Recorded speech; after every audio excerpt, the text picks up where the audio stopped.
नमस्कार, मी अमोल मोरे आणि आपण पाहत आहोत बीज डंका. आजचा आपला विशेष बुलेटिन पैसा पुराण, जिथे आपण केवळ बातम्या सांगत नाही तर त्या समजून घेतो, त्यामागचं गणित उलगडतो आणि अर्थव्यवस्थेच्या मोठ्या चित्राकडे एका वेगळ्या नजरेतून पाहतो. कारण अर्थव्यवस्था ही केवळ आकड्यांची गोष्ट नसते, ती असते लोकांच्या नोकऱ्यांची, उद्योगांच्या वाढीची आणि देशाच्या भविष्याची. आजच्या बुलेटिनमध्ये आपण पाहणार आहोत पश्चिम बंगालमधील राजकीय बदल आणि आर्थिक घसरण, भारतीय कंपन्यांची अमेरिकेत झेप, जागतिक कच्च्या तेलाच्या किमती, सोनं चांदी बाजारातील हालचाल आणि शेअर बाजारातील अस्थिरता. चला तर मग सुरुवात करूया पहिल्या आणि महत्त्वाच्या बातमीपासून. पश्चिम बंगालच्या राजकारणात मोठा धक्का बसल्याची चर्चा सध्या जोरात आहे.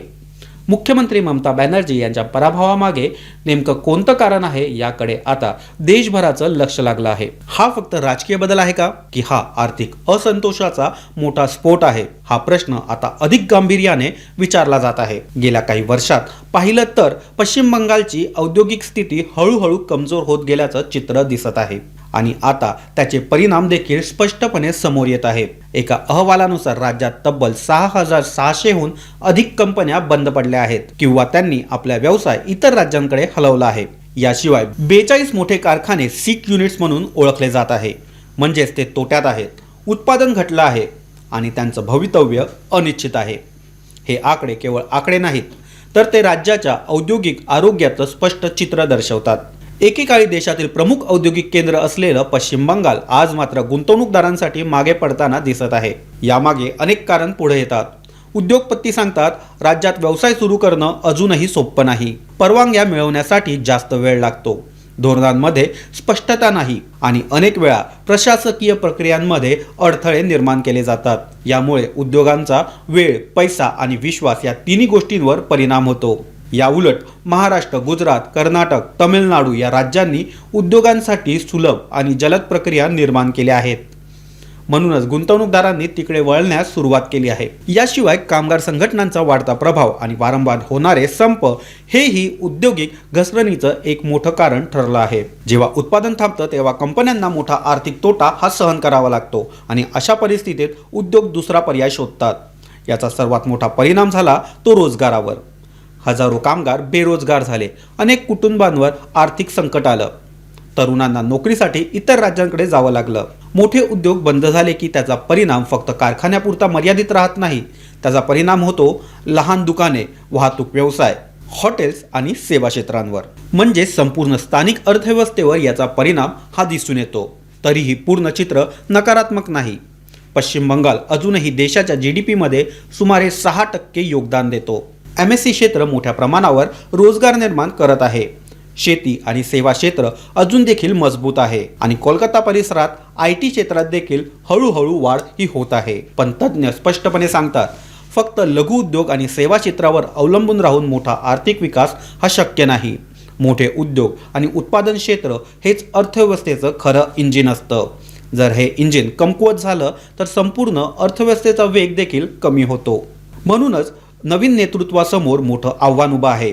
गुंतवणूकदारांचा विश्वास परत मिळवणं, प्रशासकीय प्रक्रिया सोपी करणं, पायाभूत सुविधा या सुधारणं आणि उद्योगस्नेहित धोरण तयार करणं. जर योग्य पावलं उचलली तरच पश्चिम बंगाल औद्योगिकदृष्ट्या मजबूत होऊ शकतो. पश्चिम बंगालची ही परिस्थिती आपल्याला एक महत्त्वाचा धडा देते की योग्य वातावरण असेल तरच उद्योग वाढतात आणि नसेल तर उद्योग दूर जातात. आणि जिथे संधी मिळते तिथे भारतीय कंपन्या केवळ वाढत नाही तर जागतिक स्तरावर आपली ओळख निर्माण करतात. चला आता पाहूया अमेरिकेत भारतीय कंपन्यांची वाढती गुंतवणूक. अमेरिकेत भारतीय कंपन्यांची गुंतवणूक गेल्या काही वर्षात मोठ्या प्रमाणावर वाढली आहे आणि ही वाढ केवळ आकड्यांमध्ये नाही तर प्रभावात देखील दिसून येते. अलीकडील अहवालात भारतीय कंपन्यांनी अमेरिकेत सुमारे $16.4 अब्ज गुंतवणूक केली आहे आणि या गुंतवणुकीमुळे 70,000 पेक्षा अधिक रोजगार निर्माण झाले आहेत. ही माहिती सिलेक्ट USA इन्व्हेस्टमेंट समिट दरम्यान समोर आली.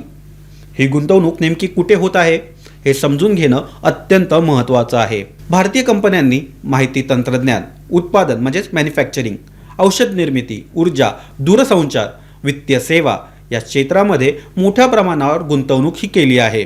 म्हणजेच ही गुंतवणूक केवळ एका क्षेत्रापुरती मर्यादित नसून ती अमेरिकेच्या अर्थव्यवस्थेच्या अनेक महत्त्वाच्या क्षेत्रांमध्ये पसरलेली आहे। महत्त्वाची गोष्ट म्हणजे भारतीय कंपन्या आता केवळ आउटसोर्सिंग पुरत्या मर्यादित राहिलेल्या नाहीत, त्या अमेरिकेतच उत्पादन प्रकल्प उभारत आहे, संशोधन आणि विकास केंद्रे सुरू करत आहे आणि स्थानिक लोकांना रोजगार देत आहे। याचा अर्थ काय? भारतीय कंपन्या आता ग्लोबल प्लेयर बनत आहे। अमेरिकेतील कोणत्या राज्यामध्ये सर्वाधिक? Texas, California, New York, new Jersey आणि फ्लोरिडा यासारख्या राज्यांमध्ये भारतीय कंपन्यांची सर्वाधिक उपस्थिती जाणवत आहे। या राज्यांमध्ये उद्योगासाठी चांगली पायाभूत सुविधा, मोठी बाजारपेठ आणि कुशल मनुष्यबळ उपलब्ध असल्यामुळे कंपन्यांनी इथे गुंतवणूक वाढवली आहे। याचा थेट फायदा अमेरिकेला देखील होत आहे। या ठिकाणी स्थानिक रोजगार वाढत आहे, अर्थव्यवस्था मजबूत होत आहे आणि नव्या तंत्रज्ञानाचा विकास देखील होत आहे। पण या गुंतवणुकीचा फायदा फक्त अमेरिकेलाच नाही, भारतासाठी देखील हे चित्र महत्त्वाचं आहे। भारतीय कंपन्यांना जागतिक अनुभव मिळत आहे, नवीन बाजारपेठ मिळत आहे, ब्रँड व्हॅल्यू वाढत आहे आणि तंत्रज्ञानाची देवाणघेवाण देखील वाढत आहे। विशेष म्हणजे अनेक भारतीय कंपन्या अमेरिकेत सामाजिक उपक्रमामध्ये देखील सहभागी होत आहे।